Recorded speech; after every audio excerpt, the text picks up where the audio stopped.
The day I first noticed something was wrong is a memory I'll always have.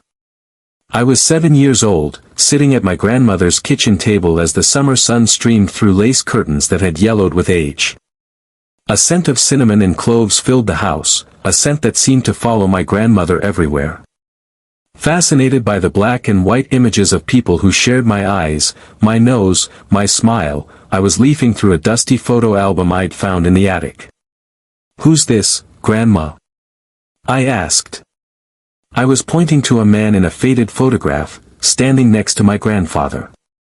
He was tall and lean with dark hair slicked back, his arm draped casually over my grandfather's shoulder. Both men were smiling, but something about the tall man's smile seemed off, as if he knew something no one else did. My grandmother's change was immediate. Clattering to the floor was the wooden spoon she'd been using to stir her famous apple butter. When she turned to look at me, all color had drained from her face. Her hands were trembling as she rushed across the room and slammed the album shut. "We don't speak of him," she said, her voice barely above a whisper. "We don't say his name. Ever."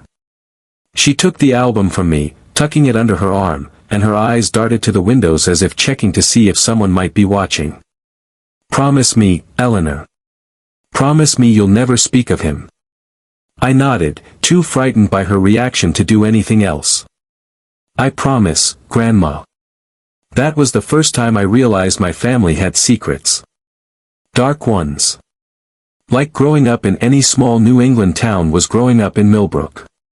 Everyone knew everyone's business, or at least they thought they did.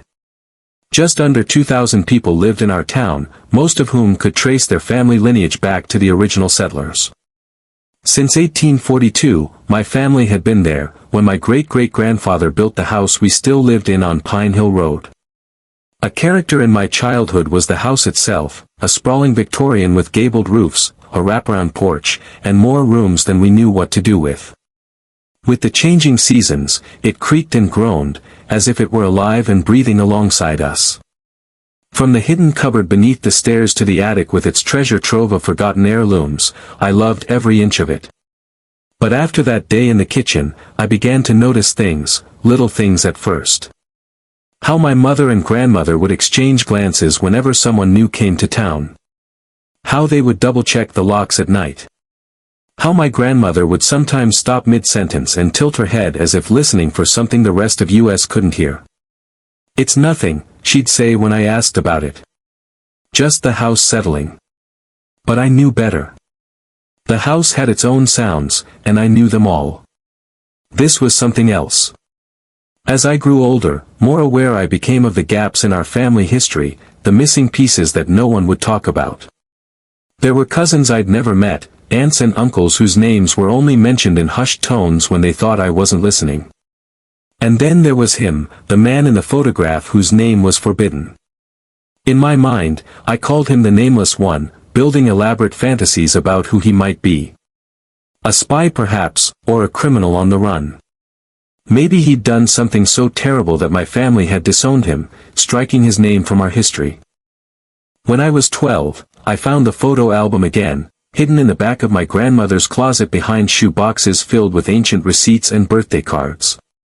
I was supposed to be looking for her pearl earrings, which she wanted to wear to Sunday service.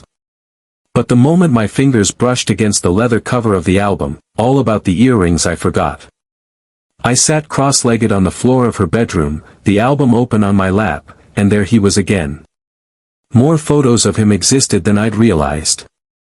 Him leaning against a car I didn't recognize, him at what looked like a family picnic, his arm around a woman I didn't know, and one of him standing in front of our house, his face half in shadow despite the bright day, looking up at the windows as if searching for someone. The sound of my grandmother's footsteps on the stairs gave me just enough time to shove the album back where I'd found it and pretend to be searching through another box. "Did you find them?" she asked from the doorway. I shook my head, not trusting myself to speak. Could she tell I'd been looking at the forbidden photographs? Could she sense it somehow? "Never mind," she said, coming into the room. "I think I left them in the bathroom." She paused, looking at me oddly. "What's wrong, Eleanor? You look like you've seen a ghost." Nothing, I said quickly. Too quickly. Just dusty in here. She nodded, but her eyes lingered on the closet door for a moment too long. That night, I heard her moving around long after everyone else had gone to bed. The next day, when I checked, the album was gone. New distractions came with high school. Friends, boys, dreams of college, and escape from our small town. But the mystery of the nameless one continued to haunt me. Snippets of conversations between my mother and grandmother I'd catch, always falling silent when I entered the room. Once I overheard my grandmother on the phone, her voice tight with fear. "He's been seen again," she was saying. "In Hartford this time. Margaret swears it was him." After all these years, my mother replied, incredulous. "It can't be. You know what he said?" My grandmother's voice dropped even lower. "He said he'd come back for us. All of us." I didn't know then what those words meant, but they sent a chill down my spine that I can still feel today when I think about them. The summer after I graduated from college, my grandmother passed away. I'd been away studying literature at a university on the West Coast, determined to put as much distance between myself and Millbrook as possible. Not because I didn't love my family, but because I felt smothered by the weight of unspoken secrets. Of course, I flew back for the funeral. My grandmother and I had always been close, despite the wall of silence she'd built around certain aspects of our family history. She'd been the one who'd encouraged my love of books, who'd sat with me for hours as I read aloud. She'd taught me to bake her famous apple butter, to knit, to recognize the different birds that visited our garden. The one constant in my life, she'd been, the North Star by which I navigated my childhood. Her funeral was small. As I stood by her grave, watching the casket being lowered into the ground, a strange sensation came over me, as if someone was watching me. I looked up, scanning the small crowd. And for just a moment, I thought I saw a man standing at the edge of the cemetery, partially hidden by an ancient oak tree, tall and lean, with dark hair now streaked with gray. But when I blinked, he was gone, and I convinced myself it had been a trick of the light. After the service, we gathered at the house on Pine Hill Road for the reception. I wandered through the rooms, nodding at distant relatives and accepting condolences from neighbors I barely remembered. Without my grandmother, the house felt different, emptier, colder somehow. "Eleanor," my mother called, her face drawn with grief and something else. "Come with me." She led me upstairs to my grandmother's bedroom, untouched since she'd been taken to the hospital. "Your grandmother left something for you," my mother said, reaching into her pocket and pulling out a small brass key. "She wanted you to have this after she was gone." I took the key, turning it over in my palm. "What does it open?" My mother's eyes darted to the window, a gesture so reminiscent of my grandmother that my throat tightened. "She said you'd figure it out, that you always were too curious for your own good." She hesitated, then added, "Eleanor, whatever you find, be careful. Some questions are better left unanswered."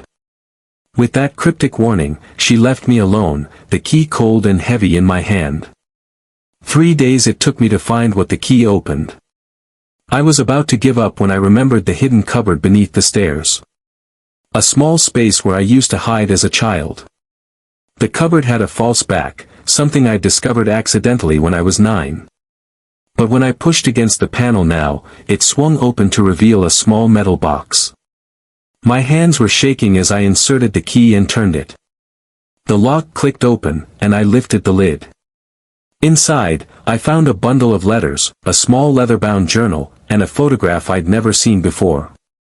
It showed my grandmother as a young woman, standing next to the man from the album, the nameless one. They looked happy. In love. I untied the ribbon and picked up the first letter. "My dearest Rebecca," it began. It was signed simply, J. I finally had a letter, if not a full name. The letters told a story of a secret, consuming love affair. The last letter was different, the handwriting rushed. "Rebecca, they know. I have to leave, but I promise I will come back for you. Wait for me, and remember, speak my name and I will find you. Always, J. I set the letters aside and picked up the journal. My grandmother's handwriting filled the pages, telling a story so incredible I thought it must be fiction at first. According to her, James Holloway, had come to Millbrook in 1954. Charming and handsome, he had captivated the town, and especially my grandmother. But there was something else about him. He seemed to know things about people, about events that hadn't yet happened. He told her he had a gift, or a curse. He claimed he was much older than he appeared, that he had lived many lives. He had been searching for something his entire extended life, a way to end his condition. His search had led him to Millbrook because of rumors about a local family, the Caldwells, who were said to possess an ancient artifact, a medallion with the power to grant or remove immortality. James had found it and taken it. But the Caldwells had discovered the theft, and they knew what he was. They caught up with him, wounding him with a strange weapon that caused an aging effect. Desperate, he came to my grandmother for help. He asked her to run away with him, to become like him, ageless. But she refused, afraid of what he might become. He left alone, but not before making her swear never to speak his name aloud. Names have power, he told her. If she ever spoke it, he would know, and he would come back. The journal ended there, but my grandmother's story didn't. She had taught her children the same rule she taught me. A superstition I had always thought, a strange family quirk. But now I knew better. I sat for a long time, the letters and journal spread around me, trying to make sense of it all. Part of me wanted to dismiss it, but there were the photographs, and there was the fear I'd seen in my grandmother's eyes, a fear too visceral to be based on nothing. That night, I dreamed of James Holloway. He stood at the foot of my bed. "Eleanor," he said. "You found her journal. You know about me now." He told me he needed my help. The medallion had been stolen from him, and without it, he was aging in patches, excruciatingly. He claimed it was back in Millbrook with the Caldwells, and that I could get it for him. "Do this," he said, "and I'll leave Millbrook forever." I woke with a start.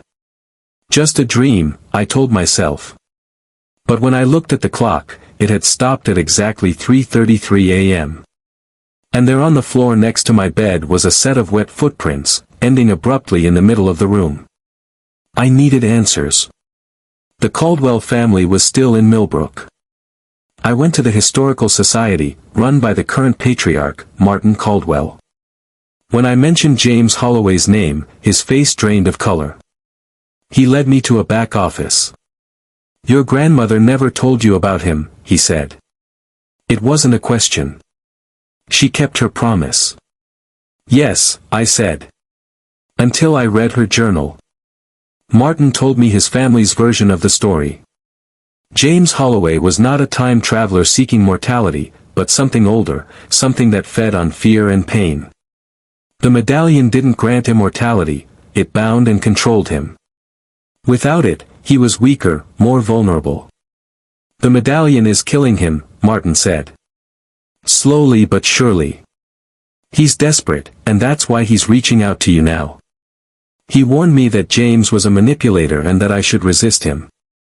I left the museum with more questions than answers. As I walked home, I saw James across the town green. Our eyes met, and he smiled a slow, knowing smile before disappearing. That night, I dreamed of him again. He was in my kitchen, which looked different, older. "You spoke with Martin today," he said. He told me his version, that the Caldwells were his jailers, that the medallion was killing him because they had separated it from him. He said if he died, the resulting temporal disruption would be catastrophic for Millbrook. He asked me again to get the medallion. "You have until midnight tomorrow," he said. "Come to the old Simmons farm. Bring the medallion. Come alone." I woke to find a perfectly peeled apple on the coffee table, its skin removed in one continuous spiral. The next day, I went to Martin's house, worried when I learned he was sick. I found him tied up in his own basement.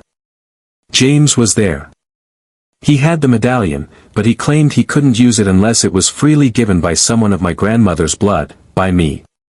He tried to manipulate me, revealing that Martin's grandfather had once been willing to use my grandmother as bait in a trap that would have killed her, too, to get to James. Amid their arguing, I took the medallion. I could feel its presence, its awareness. It was more than a tool, it was alive in its own way.